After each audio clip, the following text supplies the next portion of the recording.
Y'all are up on stage. Well, you're going to listen right now because you could be the little baby washer. Okay. We found ourselves alone in a thick wooded forest.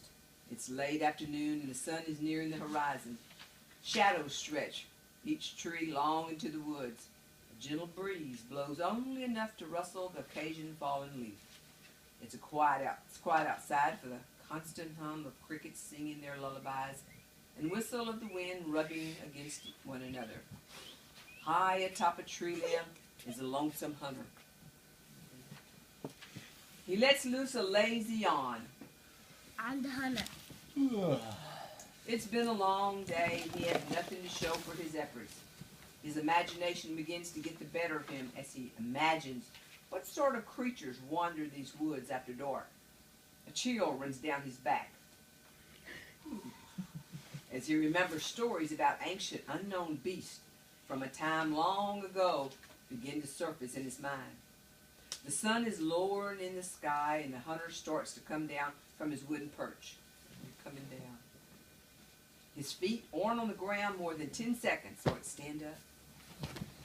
Before he hears, listen. Hey, You're going to do this. You're going to be the Russell. When I say Russell, you're going to be the Russell. Okay, you get over there, okay? His feet aren't on the ground more than 10 seconds before he hears a rustling in the bushes, not 50 yards away. He spins around to catch a glimpse of the animal that might have caused such a stir in the woods. His eyes catch nothing, so he turns back to gather his equipment. It must have been his imagination or the wind, perhaps. Too bad, he thinks. I would have loved to have shot a monster buck. The hunter begins to sprawl his arms out, motioning the imaginary rack he would be prey he had possessed. He snorts aloud, mimicking his trophy buck. He then proceeds to paw at the ground, as though challenging another buck to his territory. He got to stand up. His arms still sprawled wide, and his head low to the ground. Snorting and bawling. He circles around in a circle, snorting and bawling, pretending to fight off the lesser bucks. Get Chad, baby. His arms spread wide, his head low, snorting and bawling, hugging, circling, casting the smaller bucks aside with his head.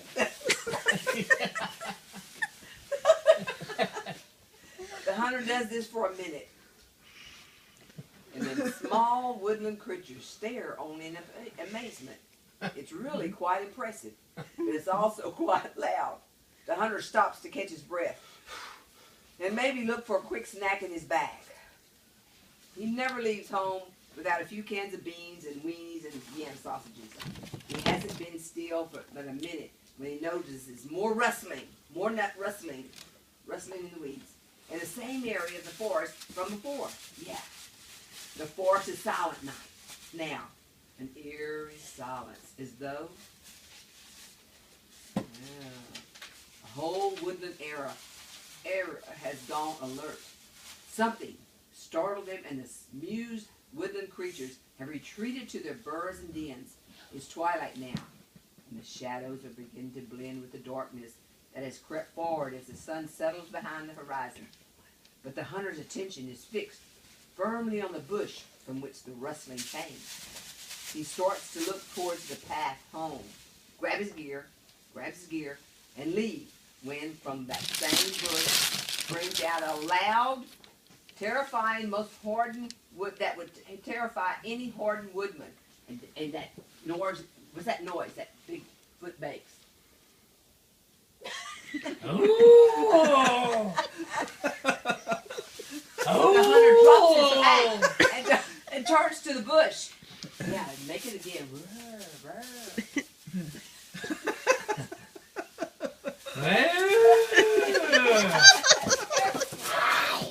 The hunter has lost his nerve now and begins to tremble. He thinks back to surviving training. What do I do? he thinks, play dead.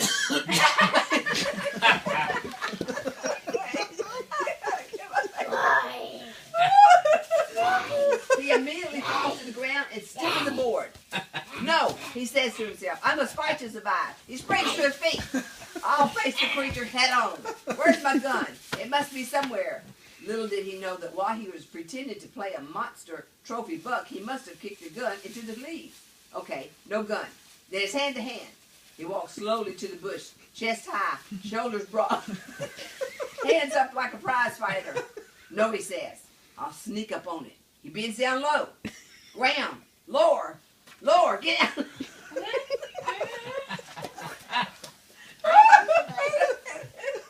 They almost face to face, ground to ground, he thinks. He's face down the ground now. Face down the ground. When he remembers an old dance move he once used to impress his lady friends. The worm. Yes, that's it. Here you are. Oh, dazzle the beast. With my slick move. He begins to perform the worm dance flawlessly. He thinks back to the moment earlier.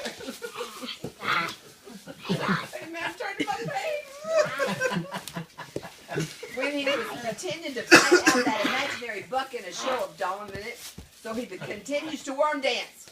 He starts to snort loudly.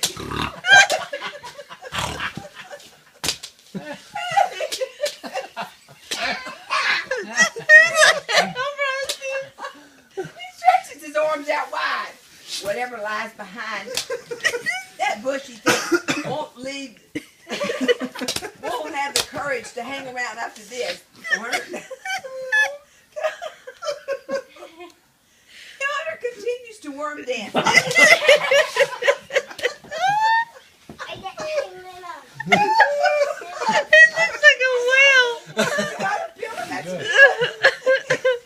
He didn't realize at the time that almost worn that worm dance right up to the bush that holds the mysterious monster. Okay, Papa, you stand up. The hunter climbs to his feet and moves towards the bush. Okay, y'all, you and Papa are the monster. Slowly, he reaches towards the branches. Slowly, quietly, carefully, he stretches his arm forward, mere inches from touching the first leaf. And it happens.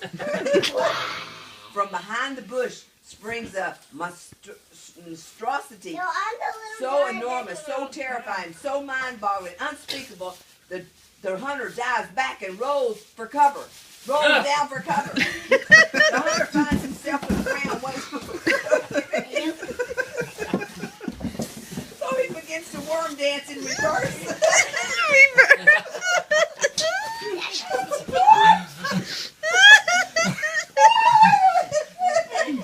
Backwards into his gear. Following him is what appears to be a dark, shadowy figure, maybe 9 feet tall, lumbering slowly in pace with the hunter. All right, y'all stand up.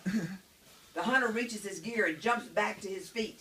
He stands to find himself face to face with what the locals must call the old man of the woods. Yati, a Sasquatch, the legend of Boggy Creek, the one and only Bigfoot. The hunter immediately notices the foul smell of the monster and steps backwards. Strangely, the Bigfoot mirrors his exact move and steps closer. So Dad, you said, the hunter steps sideways to create distance between them, and the Yati, the Bigfoot, steps sideways along with him. Backwards. I am Bigfoot. And then backwards, Bigfoot. Wait, Bigfoot. Bigfoot's got to go forward. Abby, Right, come follow see. the- Forward. follow Abby. the Yati. Abby, come here. Abby, come see for a second. Go forward. Okay. Yeah, All right, so then the hunter steps sideways. And right along him with him, the Bigfoot steps. Every move he makes, Bigfoot follows right. It's almost as though they're dancing. The hunter stops immediately. Stops For an immediately. instant, he catches what's appear a smile on the Bigfoot's face. Okay. Okay, the hunter thinks he's coming in for the kill. I'll be his dinner soon if I don't act fast. At last, a ditch effort, the hunter harkens back to the earlier in the forest when he pretended to be a monster buck snorting and showing off his appearance. That might do it, he thinks. Right away, he starts to sprout his arms. Wide, lower his head, snort, buck, circle a bit. The hunter gets all he has. Wide arms, bucking, snorting.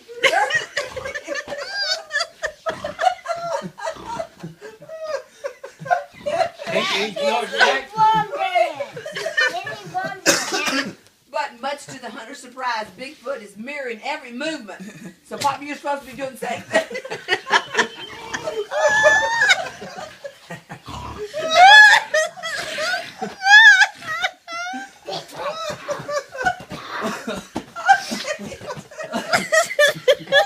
Damn We it. can't stop now, the hunter thinks. This is my last chance to win the Bible.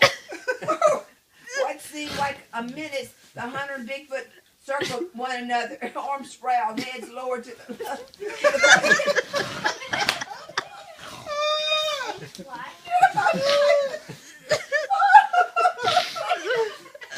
Oh my God.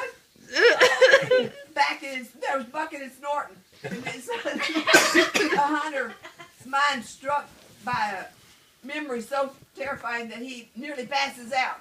The deer dance he's performing is to scare away the Bigfoot. Isn't it a form of showing dominance? It's not a show of power or kill. It's what the locals would call the Bigfoot mating dance.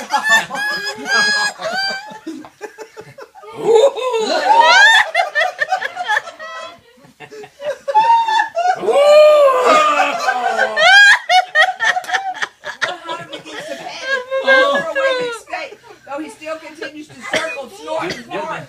The smile on the Bigfoot's face is unavoidable now. It's almost as though he's anticipating what's to come. The hunter thinks for a moment. And then he reacts.